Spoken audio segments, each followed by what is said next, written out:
প্রিয় শিক্ষার্থীরা, আমরা ১১ নম্বর ম্যাথটা করব। দেখো ১১ নম্বর ম্যাথটা কি বলছে, যে বার্ষিক শতকরা ৬ টাকা মুনাফায়, তাহলে বার্ষিক শতকরা যেটা বলছে এটা মুনাফার হার, এটা আর এর মান। হ্যাঁ, এটা হলো মুনাফার হার। ৫০০ টাকার ৪ বছরের মুনাফা, তার মানে ৫০০ টাকা এটা হলো আসল, সময় হলো ৪ বছর। তাহলে মুনাফা যত হয়, তাহলে মুনাফা দেয়নি, মুনাফাটা বের করতে হবে, ওইটা দিয়ে পরের কাজটা করতে হবে। তাহলে আগে আমরা মুনাফাটুকু বের করে নিই, তাহলে আমরা জানি। বেশি দেখো, তোমরা যে এবার সূত্র দিয়ে করো তাহলে কিন্তু অঙ্কগুলো ইজি হয়ে যাবে, হ্যাঁ, মনে থাকবে।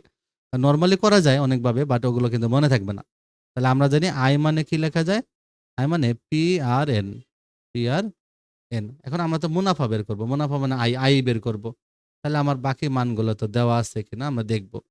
তো লিখবো আমরা এখানে, হ্যাঁ, আসল পি কত টাকা, আসল পি হলো ৫০০ টাকা। তারপর সময়, সময় এন কত, সময় এন হলো ৪ বছর, এন হলো ৪ বছর। আর হলো আর লাগবে মুনাফার হার, এটাও কিন্তু দিয়ে দিছে মুনাফার হার। মুনাফার হার বলছে বার্ষিক শতকরা ৬ টাকা, তার মানে ৬%। তাহলে ৬% মানে কি জানো, উপরে ৬ নিচে ১০০, ৬ ভাগ ১০০, ০.০৬। হ্যাঁ, লিখবো ০.০৬।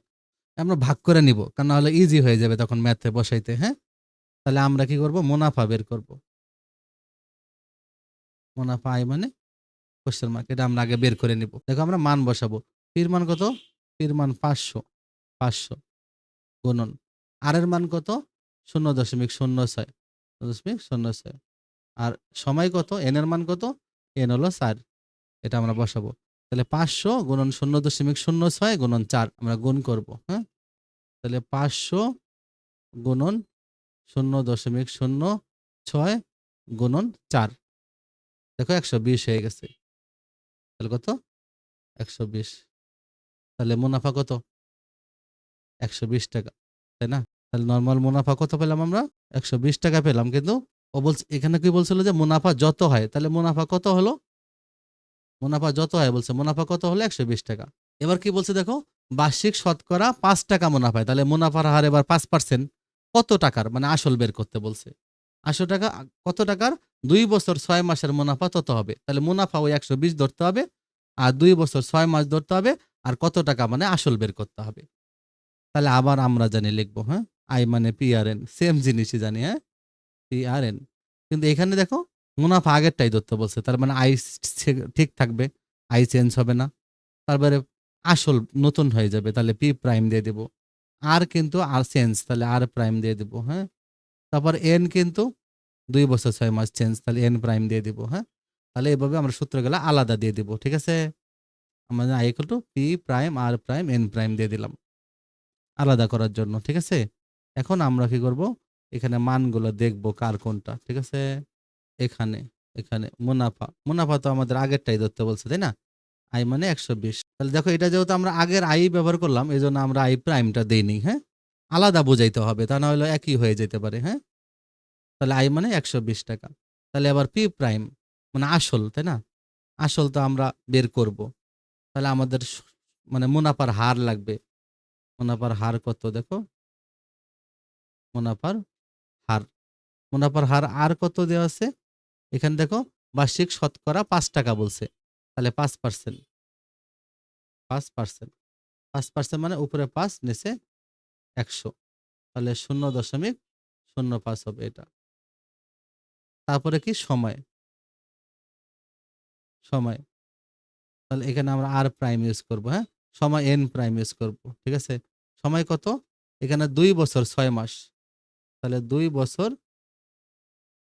৬ মাস। কিন্তু আমাদের মনে রাখতে হবে কোনো মাস চলবে না, সব বছরে থাকতে হবে। হ্যাঁ, তাহলে ২ বছর আর হলো ৬ মাস মানে কি, ৬ মাস মানে ৬/১২, তাহলে এখানে বছর হয়ে যাবে, হবে না? এখানে কত বছর দেখো, ২ প্রথমে ২ বছর ছিল, আবার ৬ মাস মানে ৬/১২, তার মানে এখানে কিন্তু হাফ বছর। ২ বছর আর হাফ বছর, ২.৫ বছর। কত বছর, ২.৫ বছর।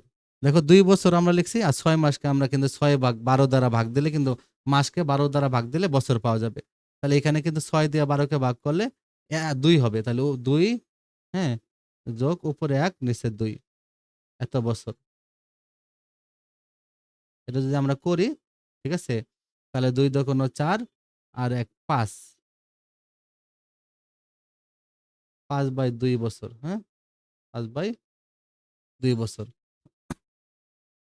ঠিক আছে? এখন দেখো আমরা কি করব? এখানে আমরা কি বের করব? তাহলে আমরা মূলধন বা আসল বের করব। আমাদের কাজ হলো আসল বের করা। পি প্রাইম বের করা। এটা বের করব আমরা। ঠিক আছে? তাহলে এখন দেখো আমরা যদি এখানে বা লিখি, আই কত? আই আমাদের 120। আমরা তো কি করব? যেহেতু পি প্রাইম বের করব, একবারে সূত্রটা বানায় নিই। পি প্রাইম মানে উপরে হলো আই, নিচে হলো আর এন। আর প্রাইম এন প্রাইম। এবার দেখো আমরা মান বসাই দিব। ঠিক আছে? মান বসাই দেব। আয়ের মান কত? আয়ের মান হলো 120। 120। আর এর মান কত? আর এর মান হলো 0.05 গুণন। আর এখানে বছর কত? 5/2। কত? 5/2। এবার প্রিয় শিক্ষার্থীরা দেখো আমরা কি করব? এই যে 0.05 আর নিচে দেখো একটা নিচের কাজটুকু আগে করে নিব। হ্যাঁ, 0.05 এর সাথে 5 গুণ দেব, পরে 2 দিয়ে ভাগ দেব। 0.05 গুণন 5 সমান সমান দিয়ে 0.25। এটারে ভাগ দেব আবার 2 দ্বারা। কত হবে? 0.125।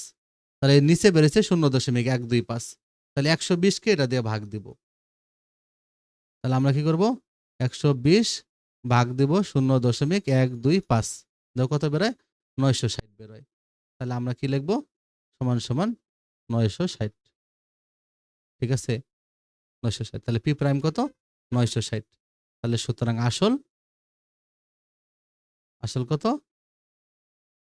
960 টাকা। ঠিক আছে? তাহলে এইভাবে তোমরা ম্যাথটা করে ফেলবা। একদম ইজি। কোনো রকমের মানে শুধু সূত্র দিয়েই করে ফেলবা। কারণ সূত্র দিয়ে করলে ইজি হয়ে যাবে তোমাদের। ২ টা স্টেপে করবা। ১ম স্টেপটা করবা, আবার পরের স্টেপটা করবা। তাহলেই হয়ে যাবে। প্রিয় শিক্ষার্থীরা আমরা ১২ নম্বর ম্যাথটা করব। দেখো কি বলছে? বার্ষিক মুনাফা 8% থেকে বেড়ে 10% হওয়ায় তিশা মারমার আয় ৪ বছরে ১২৮ টাকা বেড়ে গেল। তার মূলধন কত? তার মানে বার্ষিক মুনাফা কি হয়েছে? 8% থেকে তার কি হয়েছে? 10% বেড়ে গেছে। তো তার আয় ৪ বছরে ১২৮ টাকা বাড়ছে। মূলধন কত ছিল তাহলে? তাহলে দেখো আমরা কি করব জানো? আমরা লিখব মুনাফার পার্থক্য। কি লিখব? মুনাফার পার্থক্য। কারণ দেখো আগে 8% ছিল, পরে 10% হয়ে গেছে। তাহলে লিখব 10 বিয়োগ 8, হ্যাঁ? পার্সেন্ট। মানে কত? 2%। মুনাফার পার্থক্য কত? 2%। এখন দেখো লিখব আমরা জানি, হ্যাঁ?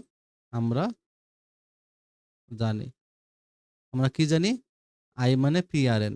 আই মানে পিআরএন। তাহলে এখানে আমরা এটা কিভাবে করব দেখো। দেখো এখানে দেখো। তাহলে এই যে মুনাফার পার্থক্য যেটা, মুনাফা কিন্তু বাড়ছে, তাই না? তাহলে মুনাফা বৃদ্ধি হয়েছে। তাহলে হলো কি? মুনাফা বৃদ্ধি।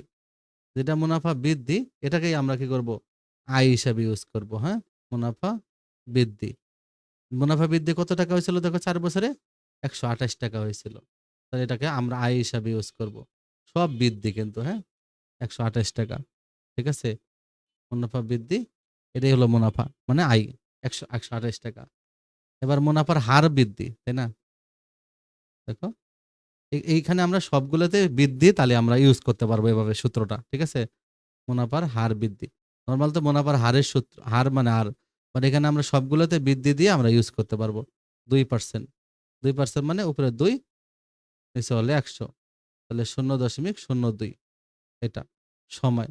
সময় তো বাড়ছে, তাই না? সময় তো আগে বার্ষিক ছিল। পরে না ৪ বছর হয়েছে। তাহলে আমরা এটা ইউজ করতে পারবো। সময় হলো কত? ৪ বছর। তাহলে মূলধন কত ছিল? এটা বের করব। মূলধন, হ্যাঁ? মূলধন পি। এটা আমরা বের করব। তাহলে এখানে সুতরাং পি মানে হবে কত? উপরে আই, নিচে হবে আর এন। আই মানে পি আর এন। তাহলে পি বলুক বা আর বলুক বা এন বলুক, আই এর নিচে যাবে এবং লিখবা। পরে মান বসাই দিবা। আই কত? আই হলো ১২৮। ১২৮। আর কত? আর হলো 0.02। আর এন কত? এন মানে ৪। তাহলে আমরা ১২৮কে আগে আমরা নিচেরটা গুণ করে নেব। তারপরে ১২৮কে ভাগ করব। এই ক্যালকুলেশন গুলো কিন্তু তুমি অঙ্ক করলেই বুঝতে পারবা। তাহলে 0.02 আর ৪ গুণ করব। 0.02 গুণন ৪। দেখো তো 0.08। তাহলে এই যে ১২৮কে আমরা কি করব? ১২৮কে আমরা 0.08 দিয়ে ভাগ দিব 1600। দেখছো একবারে 1600 বেড়ে গেছে, হ্যাঁ 1600। সুতরাং আসল মূলধন কত ছিল? পি সমান সমান 1600 টাকা। এটা উত্তর। ঠিক আছে, এবারে তোমরা ম্যাথটা করে ফেলবা। তাহলে যেহেতু মুনাফা 8% থেকে 10% বাড়ছে, তাহলে মুনাফা বৃদ্ধি, এখানে মুনাফা বৃদ্ধি, মুনাফার পার্থক্য হলো 2%, এটা মুনাফার হার হিসেবে ওই 2%টাকে ইউজ করতে হবে। আর 128 টাকা বাড়ছে, এটাকে মুনাফা ধরবো, সময় 4 বছর ধরবো, আর মূলধন পি ধরে আমরা ম্যাথটা করে ফেলবো। ওকে।